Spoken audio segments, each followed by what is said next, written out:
Alrighty, it's 7 o'clock, so we'll go ahead and start the live broadcast. Welcome to the High Chair of Hope, Babies Leading Babies, or Politics and Politricks in the Age of Clinton, Bush, and Obama. And on this show, I hope to get some viewers and some participants, and we'll be talking about Hillary Clinton. We'll be talking about big city governance, and we'll be talking about why conservatives refuse to die and why conservatism refuses to die. And then the last quarter hour, I hope to spend in just a free form discussion. So that's my agenda.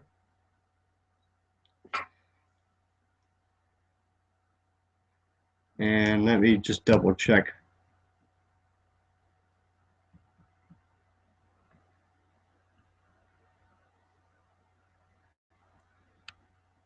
Okay.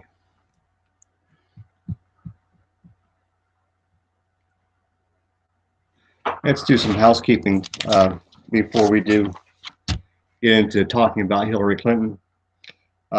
First of all, I want you to keep everything respectful. We're here to have fun and to share ideas or whatever.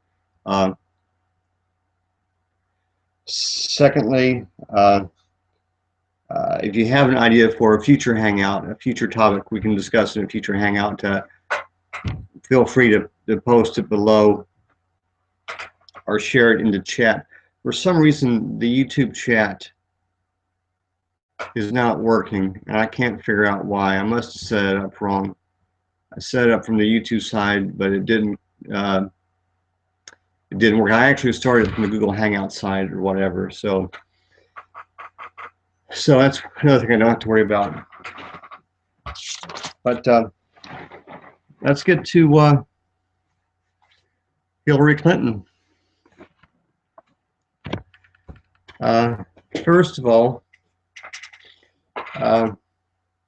it came out Friday that her and her husband made like $25 million in the last 16 months, and which puts them in the 1% of income. So how she can claim to be a champion of the average working American is beyond me. And how Clinton can say that he has to continue to work, to pay the bills is beyond me too, because obviously he's got plenty of money coming in. I think Hillary Clinton is what is known as a bourbon Democrat. That's a Democrat that favors big business, and it comes from the late 1800s, where you voted for a Republican or a bourbon Democrat, they all treated big business pretty much alike or whatever. And that's what I see with Mrs. Clinton. The only Democrat elected between 1868 and 1912 was a bourbon Democrat. His name was Grover Cleveland. So you can look him up and see how he related to big business. He was from New York too. So if you're from New York, which is the home of Wall Street, and you're a Democrat, there's a good chance you're a bourbon Democrat. So, and it doesn't bother me that she's a Clinton. What bothers me is that she's a Rodham, and the Rodhams were well known in Republican politics in Chicago, Illinois. Also, Hillary Clinton herself was a Goldwater girl back in 1964, so she supported Barry Goldwater.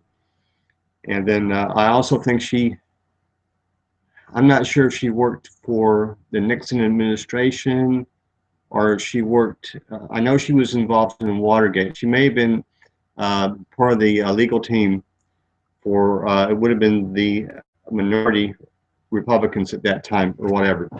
Anyway, I know she's a little bit of a background in Republican politics. And what worries me about the foundation is not that people are contributing to it.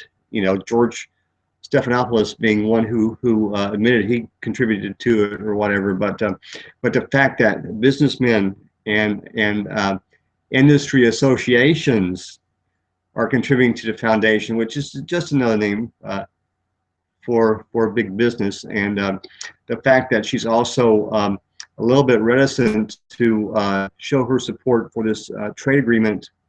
I think it's called the Pacific Trade Agreement or something like that, with I think 12 Pacific Rim nations joining it or whatever. And so the fact that she's kind of not upfront about her support for that, which will hurt some segments of the American economy, and it will cost some Americans their jobs. Other Americans will get jobs because of it. So I guess, and I'm not sure if it's going to be a net plus or a net minus or whatever, but so I just have some problems with her. I already talked about her income, and I don't have a problem with bourbon Democrats at the state or local level. We had a mayor here in Houston who was a Democrat, but he was also a businessman, so I guess by definition he would have been a bourbon Democrat, and he did an excellent job. He brought money into Houston, and got jobs for people, and business people seem to like him as well as the average working man. And then when I lived in Georgia, many of our governors I would call bourbon Democrats. They were friends with the business community, and yet they could appeal to voters. They could bring jobs and revenue to the state of Georgia or whatever. So, but something happens when a bourbon Democrat gets to the national level. They're just like Republicans. And that's also New Labor in Tony Blair's idea in Great Britain. That's to me is another example of someone that's a bourbon Democrat or whatever. They're just not good. They're good for business, but not much else. I really don't think Mrs. Clinton is going to secure or expand Obamacare. I just don't see it happening. And the other thing is she's going to have to learn to talk to the press as well as the people. So she's got some answering up to do. Let me check, see if someone's watching.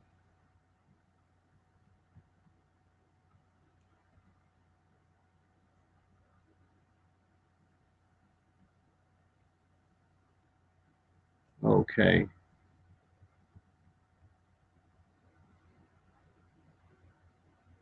Okay, if we don't get some people into the room and nobody wants to discuss politics tonight, then it'll be straight monologue and it'll only last like maybe a half hour. I can talk about politics for hours and hours and hours and hours and hours, but I prefer not to do it on YouTube. So anything else I want to talk about Mrs. Clinton? Just that she's a bourbon Democrat, and she won't be any better than most of the Republicans. Who I'd rather see a Rockefeller Republican than a bourbon Democrat become president of the United States. And it's pretty rare to find a Rockefeller Republican anymore. So we're going to go into the next topic, which is big city governance and who does it the best and who does it the worst. And I guess the ones that do it the worst are the ones that we keep hearing about on the news all the time.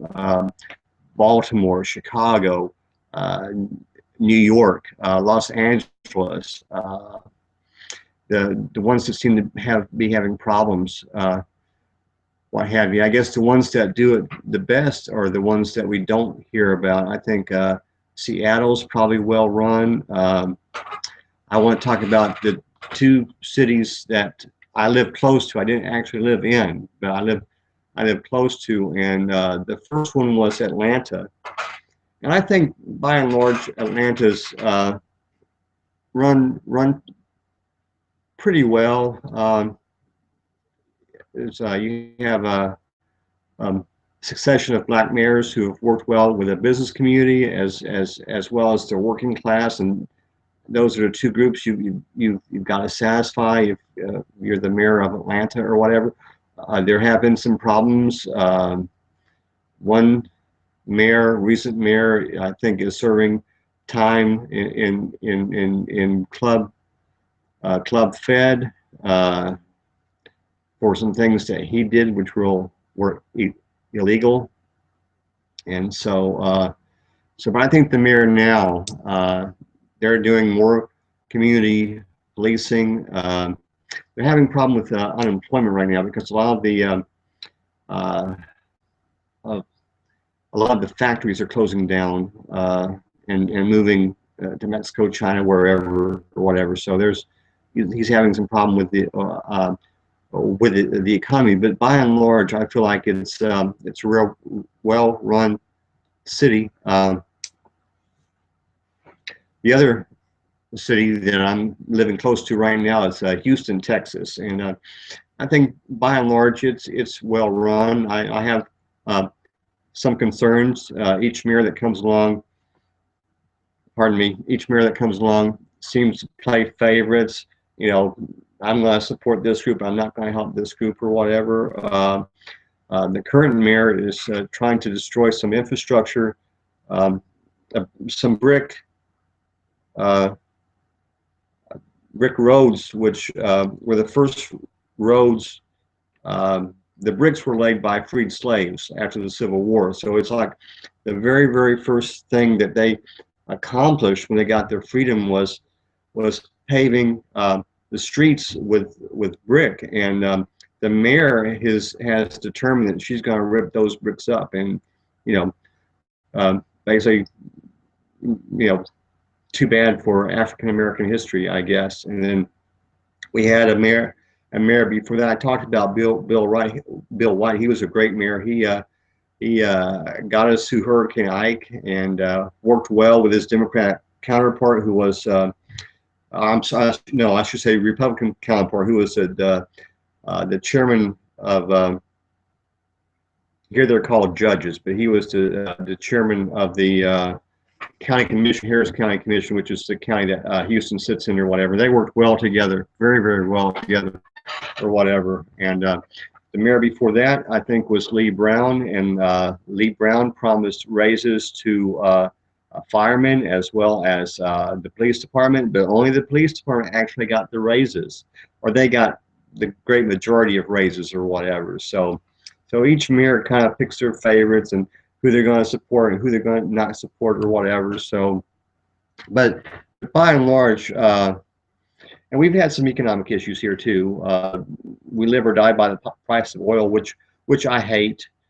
Dallas used to live or die by the price of oil, but they have diversified. They took the oil money and put it into banking or whatever, and through banking they were able to finance other businesses or whatever.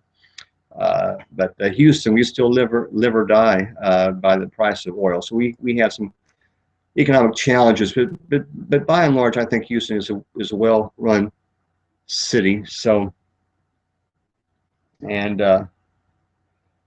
I think in terms of government, I think having the mayor separate from the council is better than having the mayor be a part of the council or whatever. But that's just, that's just my personal opinion. So.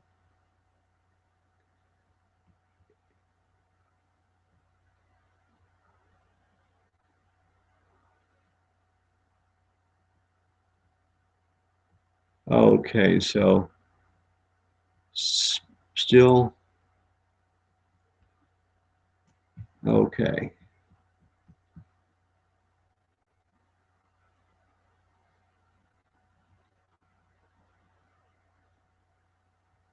So still no takers. So we'll move on into the third topic. And the third topic, I'm calling Die Conservatives Die, and I'm going to try something um, different for this. I tried it yesterday in a hangout, and I cut off the live portion and almost lost the room. So I think I'm gonna give it another shot. Hopefully that won't happen this time.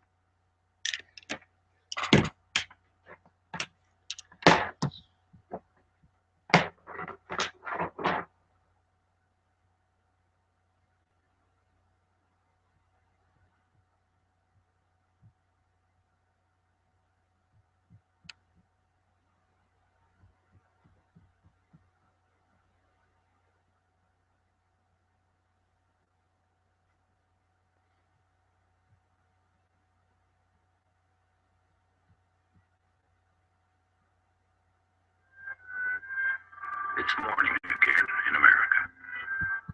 Today, more men and women will go to work than ever before in our country's history.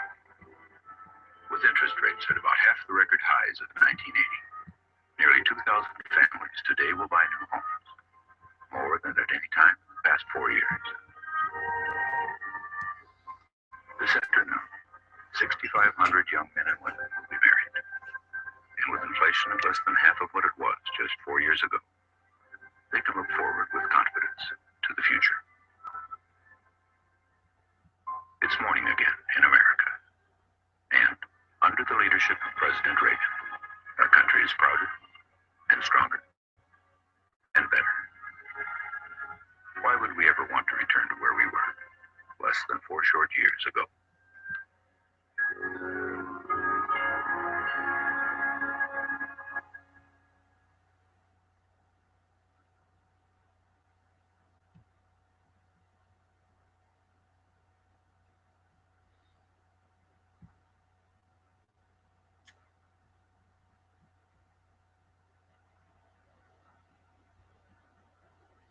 Okay, that was of course a Reagan campaign ad from 1984, and he of course went big against Walter Mondale, and he was probably the best conservative candidate for president that we have ever had, and that's one reason why conservatism doesn't seem to want to die. Even though, if you ask people what they're for, you tick down the line of issues, most people, I think, are fairly liberal. There are some issues here in America where the conservative side wins out, like the Second Amendment. I think a lot of people are in favor of gun rights or whatever,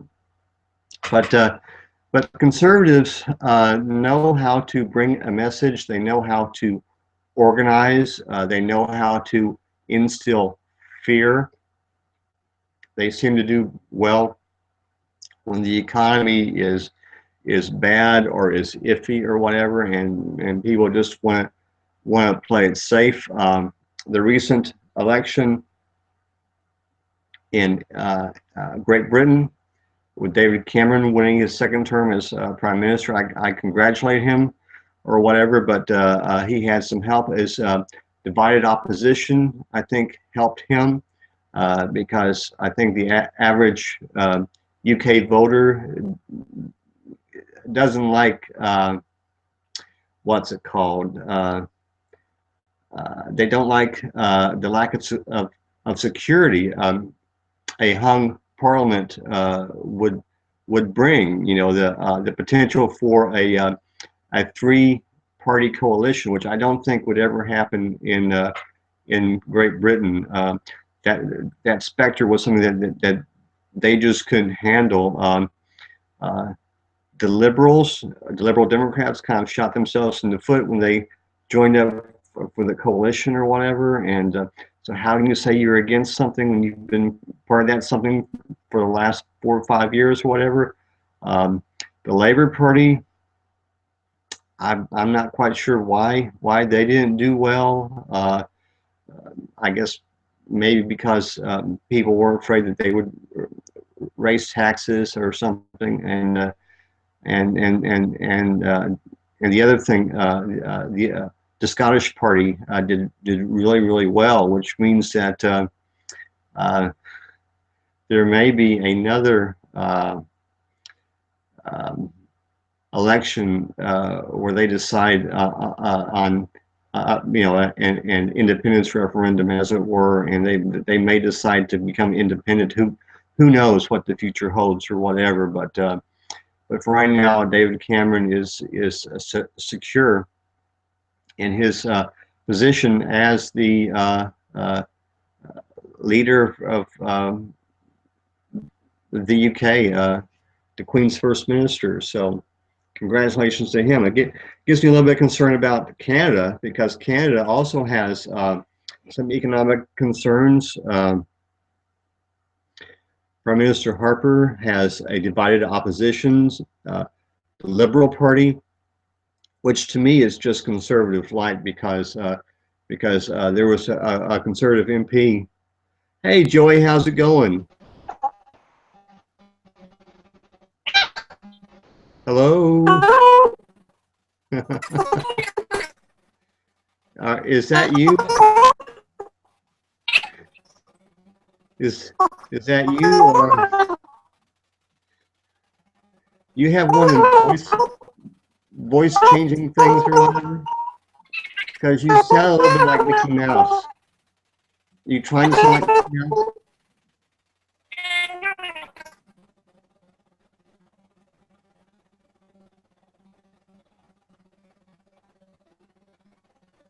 Can you hear me? Something is god awful wrong with your sound, because it sounds like it's speeded up or whatever. So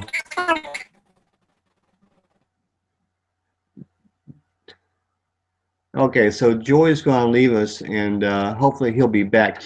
He's got some new computer, so he's he's got to figure things out or whatever. So hopefully he'll be back. So where were we? Conservatives in Canada, you have to give them the advantage right now. You have, and in this country, you kind of have to give the Republicans the advantage right now. I know they've got everybody and their cousin is running for the nomination.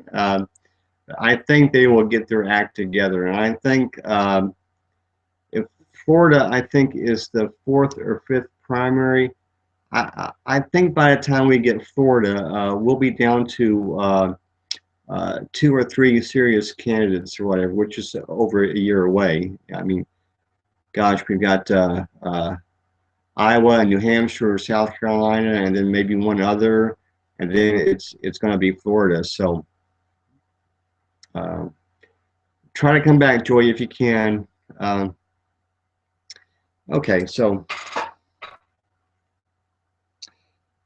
that's my list of things that we were going to talk about. Let me just check something right fast. Joy, are you back? Yeah, it should be fine now. Oh, you sound much better. You sounded like Mickey Mouse earlier. It was the login. So. Yeah, it was the Okay. login. I was doing all my videos earlier, so I had to restart the computer. I had to call Comcast to get, because the new Windows Mail protocol and Windows 8.1 doesn't support POP accounts. It only supports IMAP and EAS, and I have a POP account with Comcast, so I had to install Windows Live instead of the mail pro Windows 8.1, so I can get all of my server port wasn't right to receive email. So I had to call them and go through the whole port settings and all that stuff to get my email set back up. Okay. Well, I'm glad you're with us. I was doing a straight monologue, so I'm glad you're here, so I don't have to do a straight monologue. I can do a straight monologue. That's no problem. You know, I grew up on politics. Politics is one of my favorite things. So I can talk about it all night, but I prefer to talk with people or whatever. So. Oh yeah, it's easier. Yeah. Did you get a chance to hear any of my earlier comments? No, I just finished up the last 5th video, uploaded it, restarted the computer after I got done with the email, and as soon as I loaded it up, I saw the one comment and seen you were up live, so I was like, oh, let me go see what's going on. Okay, well, we talked about Hillary, big city governance, and why conservatism doesn't seem to want to die. So do you have any thoughts on Hillary Clinton? Yeah, she's a devil. Well, that too, but basically she's a bourbon Democrat. I don't know if you heard the news Friday night, but Friday night they released how much money they had made in like the last 16 months because, you know, now she's a candidate. She has to release all of her income and everything. Her and her husband made like $25 million in the last 16 months, yeah. which puts them in the 1%. And so if you're in 1%, how are you going to be the champion of the 99%? You can't. You can't. And you're and 1%. That's it. Yeah. And I talked about how she was a bourbon Democrat, and a bourbon Democrat just means she's a business Democrat. You know, the foundation gets contributions from businessmen primarily and industry associations, which is just another name for big business. So I don't think she's not going to expand. She's not going to expand Obamacare or whatever, you know. So I'm not buying it. You know, she's not going to be my candidate. I'm hoping we'll get a good third party candidate or whatever to run. But to me, the way I seen it from the last election, yeah, it doesn't matter what you want. They do what they want anyway. Mitt Romney, worst fucking idiot I've ever heard talk. Yeah. He became the voice of the Republican Party when you had Ron Paul standing on the other side saying, this is what's wrong with the country and we can fix it. And everybody went, he's a kook. Yeah. Well, Mitt Romney, I don't know if you saw his little boxing thing he did with Evander Holyfield or whatever, but he looks pretty good to be 68 years old, you know? Hey, listen, individual accolades are fine. You can be the person you want to be and take care of yourself and do everything, but is your mental state caring about just your individual self, or is it caring for the whole of the people which you're supposed to be representing? Yeah, I agree with you. He's a Republican through and through. So there are no more Rockefeller Republicans. They're all dead now. So it's you got a choice of conservative or conservative light. So basically, and the next thing I talked about, Joy, was big city governance. Now you're close to Philadelphia, right? Oh yeah. So what are you hearing out of Philadelphia? Are they a well-run city, or does the city have problems? City's always got problems. Never enough money. So, but all the police forces were cut back. From what I can remember, I don't know what's going on now. I haven't been in the city, but I know that the city has released. They decriminalized marijuana. If you're caught smoking, you just pay a $25 fine. That's it. No criminal charges, no nothing. You just pay a $25 fine. It's been if I remember correctly, they were very, very close to bankruptcy at one point, weren't they? Mm-hmm. I mean, the state was about to step in or something. When I was younger, okay, there was a scam that went on big time and nobody knew about it that was going on. Mayor Street was actually the mayor of Philadelphia back then, and his brother ran Penn's Landing, which was the biggest attraction to Philadelphia, where you come in because that's where the shows go on. Everything happens at Penn's Landing in Philadelphia. Yeah. And what happened is when the brother got into the politics and became the mayor, he made his brother the contract negotiator for all oh man, more money and crushed the city, them two brothers, than anybody else ever could have. Oh man. Well, I've lived in Atlanta, Georgia, and we had one mayor this was after I left. You know, he was doing kind of stuff like that or whatever. Now he's in Club Fed or whatever, or maybe he got out recently or whatever. But he was doing the same kind of thing, just like they have in Ray Nagin in New Orleans. Same kind of stuff. But by and large, Atlanta is run well. They have a very, very big community policing effort. So I hope, I'm keeping my fingers crossed. Hopefully we won't hear about a police officer killing somebody mistakenly or whatever. So don't worry, that's coming. That's just going to keep on happening. That's not going to stop. Hi, Eric. We're talking about politics. We're talking about politics tonight. So the other thing I talked about was conservatism. You know, why won't it go away? You know. I think my whole thing is, I believe people made these titles up and they all equal the same fucking thing. It doesn't matter what you like. It's a illusion of choice that you can have, you know. And they make up these titles and they say, well, we stand for this, and we stand for that. Why does everybody stand for something different when we're one country? And it makes so you have all these different people that think they're going to take us in the right way. The right way is just to get the government to support the people, stop trying to do all these stupid things that promote themselves, and that's it. That's all they take power for, is for themselves. They care nothing about the people. They pretend to act like they care about the people, but yet, you know, you see everybody dying all around the world, and these guys are all dressed in $5,000 suits, having dinner parties, driving around in fancy cars. Yeah. Even if done their tenure, they get paid for the rest of their life for doing nothing. It's like, what is this? What is this about? And then you got people starving, making $10,000 a year, who can't feed a family, are desolate, can't figure anything out. And this guy's going to go get $200,000 a year for the rest of his life because he served a 4-year term. Fuck you.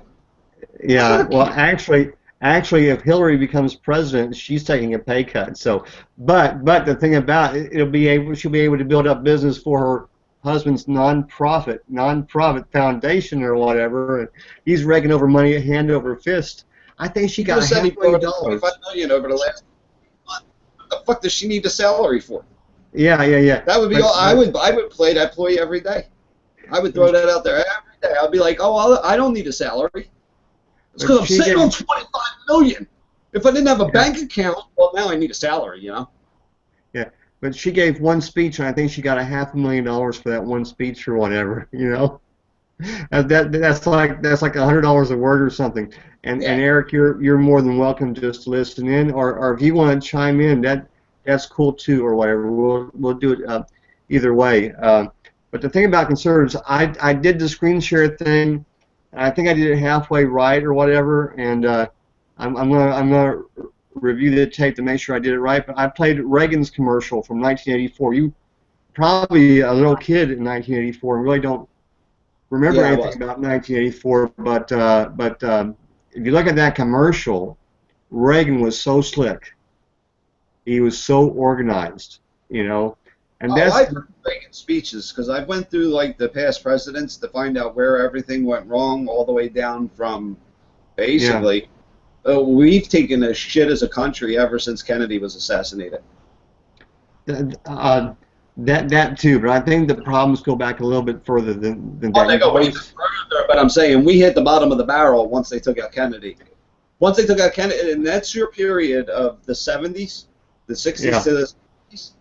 this whole country flipped. Mm-hmm. But I'm doing I'm actually doing a reality video on how the music industry has throughout the changes of the music industry throughout the years, shows you how the realities of actual life changes throughout the generations, and I'm going to be doing that one next. And then after that, I'm going to go into media, how media empowers the mind more than we empower our own minds. We listen to everything else, but we don't take in the reality of everything we see. We just say, oh, well, the news said this, so that's what it is, and we just accept it blindly. And it's bad. But conservatives know how to use the media outlets or whatever. They know how to organize. They know how to use fear. Yeah. That's one of their big tools. Hillary Clinton is really scary. Or do you want to call her at 3 o'clock in the morning or whatever? And and plus their folks come out. I was a member of a church, a Baptist church, and if they wanted to march downtown for something because there was an abortion clinic that was still open or something, and the pastor would say, I need 100 people to show up tomorrow morning, 1,000 people would show up. Right. Now they've created free speech zones. Did you hear about this shit? Oh yeah. It's the back of a parking lot someplace, You go out in public and everything, the cops come and say, "Oh no, you can't talk here. This is not a free speech." Yeah, you've got to go to the lower 40 where the back lot, and we've got a barbed wire fence over there. You have to stand behind. Is this China? Is this Russia? Is this Mongolia? Well, I don't know. I really don't know.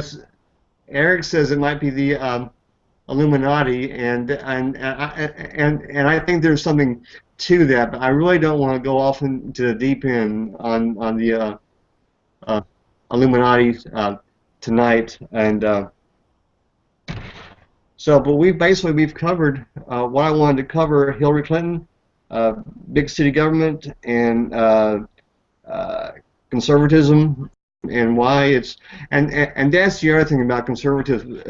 If Obamacare really takes hold and we get everybody a health care or whatever, there'll be a liberal interpretation of that, and there'll be a conservative interpretation of that. And how it's administered or whatever. And the conservatives will probably say, if you go to the doctor one time a year, it'll be free. If you go to the doctor the second time in the year, it's $100. If you go to the doctor the third time, it'll be $200. In other words, they'll figure out how to screw it up. all I've seen so far out of the whole Obamacare that I've been researching and doing everything with and all this shit is just so the hospitals have the permission to put the implants in the hands, so everybody could be. It's going to be mandatory with the Obamacare plan. Well, that may be, but if Congress holds like it does and we get a Republican president, which I think we will, because Hillary, she ain't Bill. She ain't Slick Willie, that's for sure. So she doesn't handle the press well.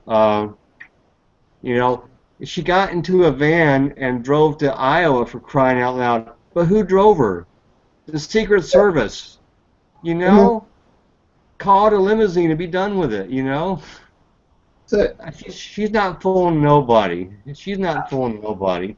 They all play acts, and now the biggest thing that they're talking about now, since you're talking about politics, I mean, I go around and search the world politics. Yeah, China is trying to wipe out the Tibetan monks from existence. Putin, they're saying, is putting just on a show for everybody. He's really part of the New World Order that's trying to be formed. Yeah. But he's playing that little, sidetrack so everybody gets, oh, there is somebody else standing up, but not really. It's a show. It's a ploy. You know? All the other world leaders, we got the Pope coming to the U.S. for the first time in history in September, when everything's supposed to happen. Yeah. So it's kind of like, you know, as much as I would like to sit here and talk about who's going to be the next political leader, who's going to do this, it seems like it's one big game that's all rigged. It doesn't matter what we think. We can think all we want, but it doesn't matter because they're pulling all the cords, the shots, and they'll do what they want, and nobody stops them. Well, I think this Pope is pushing the envelope too fast or whatever. I like him. You know, he's coming out. He's trying to reorganize the bank. He's trying to get rid of some of these bureaucrats over there.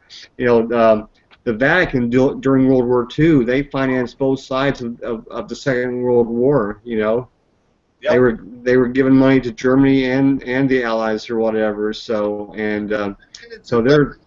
I see Germany in World War II as one big cover-up war. Imagine, as far as we know from the Nazis and everything, from studying from them and everything else that they didn't they didn't just send Jews off to concentration camps. No. They were building a whole new genetics foundation they were working on, first of all. They were working on genetics. Yeah. They were working on secret technologies that nobody understands about. They're saying that they were the first ones to actually dive into alien technology and use it with. Yeah, I've heard that before. I heard that I think on Art Bell or George Norrie or something. Right, so my thing is the truth is we don't know the truth. Yeah. And we never will until, I believe, consciousness breaks free and everybody starts to be open with everything, you know. But that won't happen when you got a group of individuals that run this world. Yeah. And that's the elite banking system, you know. We're no longer the United States of America. We're the corporation of the United States of America. Everything, every country is a corporation now. It's owned by a bank. The land is owned by the banks. Yeah. You don't even own your own property. If you don't pay taxes every month on your property, even though you've paid for it clear and you own it, if you don't pay them property taxes every month, they can take your property even though you own it. So you don't own anything in this world. They own it all. Yeah, that's true, and part of it goes back to the Rothschilds or whatever. They're the big bankers in Europe. The Rothschilds and the and what's his face? The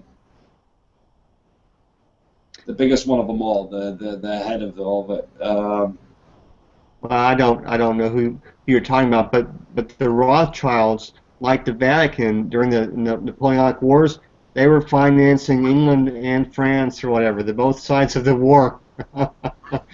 and I think they may have done the same thing during World War II. I think they may have invested in Germany before the war broke out or whatever. So, but it's Rockefeller.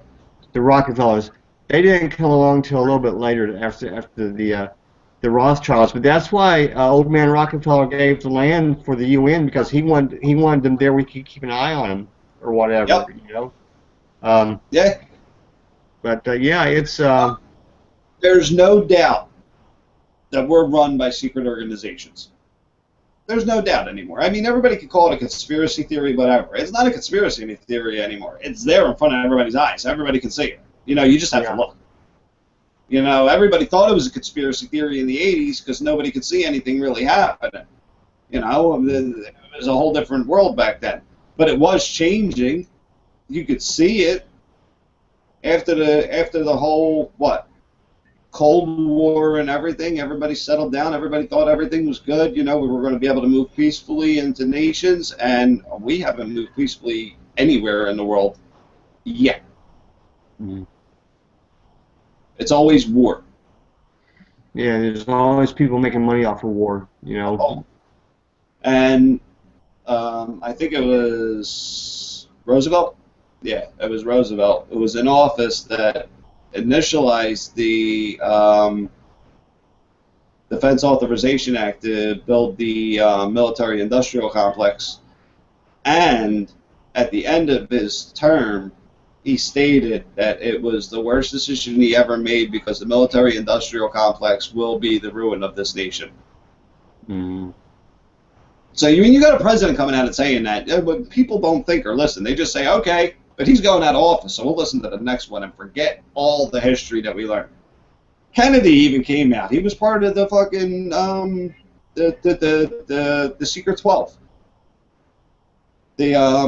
The ones that were doing all the studying and trying to perfect the 12 steps to a unified humanity or whatever they were designing. And when he realized this, that's when he came out and told everybody, hold up, wait 1 second. There are secret organizations in our government that are running behind our backs, and we do not accept secret organizations. We are repugnant against such things in our Constitution. And later after that speech, he's murdered. Yeah, well, President Kennedy went to Harvard, and everybody else has a Yale connection or whatever. And Yale is where they have the skull and crossbones, or whatever it's called, the group. George W. Bush belonged to that group. So did Secretary of State Kerry or whatever. Bush Senior did. Bill Clinton went to Yale, but I don't know that he was a member of that organization or whatever. So John Kerry, who's the one who's doing the whole thing with the whole climate change. Climate change and everything. When we've done it, man's done it. We've caused it. You know, it's not. I mean, there's certain things that happen in the Earth, of course, that we know of with pole shifts and stuff like that. But you can't tell me that man didn't help do anything when it's shooting friggin', it's destroying the ionosphere with HAARP. You know, I mean, how do you accept that? And then you wonder why all these collisions are happening. Well, a cause equals an effect, doesn't it? And then, as far as science goes, but I say cause plus effect equals reaction, and that's where we're at now with people. People are reacting to the cause and the effect.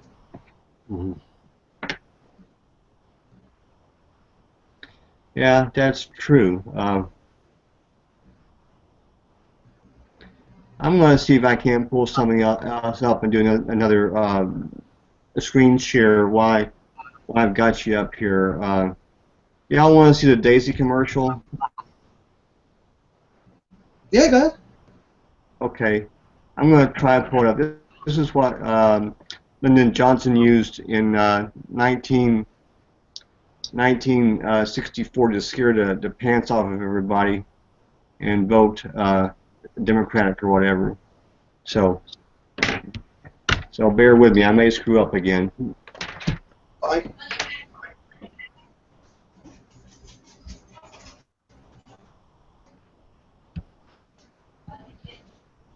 Okay. I don't even think it's screen share. Then gotta tell it to share. And then I'm going to hit play.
Okay. Did you all hear any of the audio?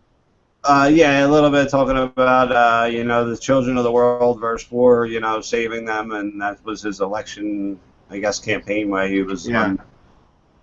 But I so didn't if I'm hear. going to campaigns like that one there is, you know, him showing children and more and the difference between it. And Yeah, today you just have, hey, you see commercials and all it is just the people bashing each other, just bash each other on their principles and their morals, and promote how much their principles and morals are better than their yeah. person they're Uh, competing against or whatever.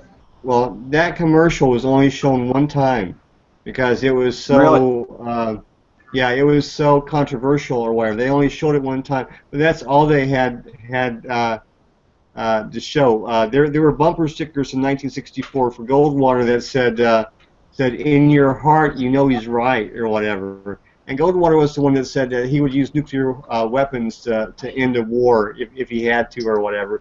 So his bumper sticker said, "In your heart, you know he's right," and then Johnson's bumper sticker said, "In your heart, you know he might," or whatever. So, so that was a pretty scary Yeah. election. And I guess Johnson was a pretty scary guy or whatever. Of course, his big backer was Brown and Root. Brown and Root built NASA, all the infrastructure Oh, great. for NASA in the Houston area. That was contracted out to Brown and Root. Brown and Root became Halliburton. Oh, wow. And guess who was the big contractor for the Iraqi war? Halliburton, I know that. Halliburton, and that was Vice President Cheney's company before he Yep. became vice president. So, Yep. so it's all about the And it all, money. it's all about the money. It's Yeah. all about the money. That's the biggest part of it all. If they can't make a dollar off it, it ain't worth it. That's why medical, healthcare, and all that stuff isn't important because, Yeah. oh, what's the sense of making people better than they want medications or anything, and we can't make any money. So don't help the sick. We need to keep them, you know, just keep on feeding them pills and everything because we need to keep making money, you know. We need to keep them sick. We need to keep them sick. Yeah, we need to keep everything. I'm studying about Qigong or whatever, which is a Chinese discipline. Right. It's like the basis of most martial arts or whatever.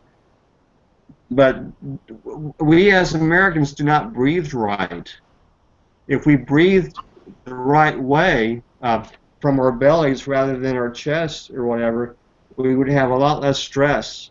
You know, we don't even stand right. You know, what were we taught as kids? We were taught as kids to stand up straight or whatever. It doesn't work. It just puts all kinds of stress on your back or whatever. You know, I find out.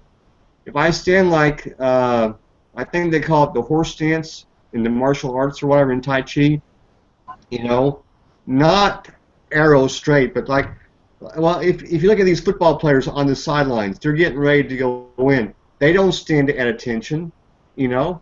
No.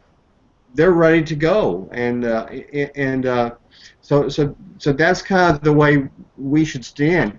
And if you stand right and breathe right, you get an energy flow from the earth that actually is empowering or whatever, you know. But I'm going a little bit off the subject. But the Western allopathic medicine, the AMA, I think they're big backers of the politicians. They don't want the system changed or whatever, as broken down as it is becoming. I mean, 14% of the economy is healthcare or whatever, you know. That's one out of every $7 in this country gets spent on healthcare. That to me is mind blowing. You know, just mind blowing. Oh yeah. Well, we are officially into results. Yeah, we are officially into the free form discussion part of the show, and we've got about 6 or 7 minutes left or whatever, and then what I'm going to do is I'm going to take us off for the live broadcast, and we'll just hang out for some time or whatever. But so does anyone else have? I hate when I come into your conversations because I know you a lot and you follow so much on all the history documentations, all that stuff, and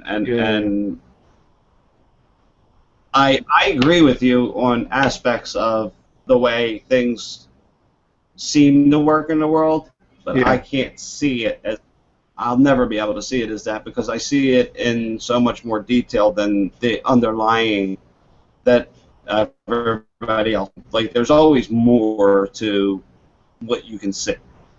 Mm-hmm.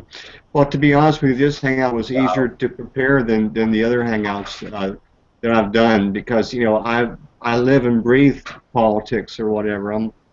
I try to listen to a broadcast every morning. I got the radio on, either the CBC or the BBC. So this is, I'm living, breathing this. This is in my blood, and I didn't really have to have notes. I just wrote some things down so that I wouldn't forget them or whatever, And so it's a lot of fun for me. It's I tell you what. Anyone else got anything political they want to say or whatever? Because I think I'll go ahead and shut this down a little bit early. Okay.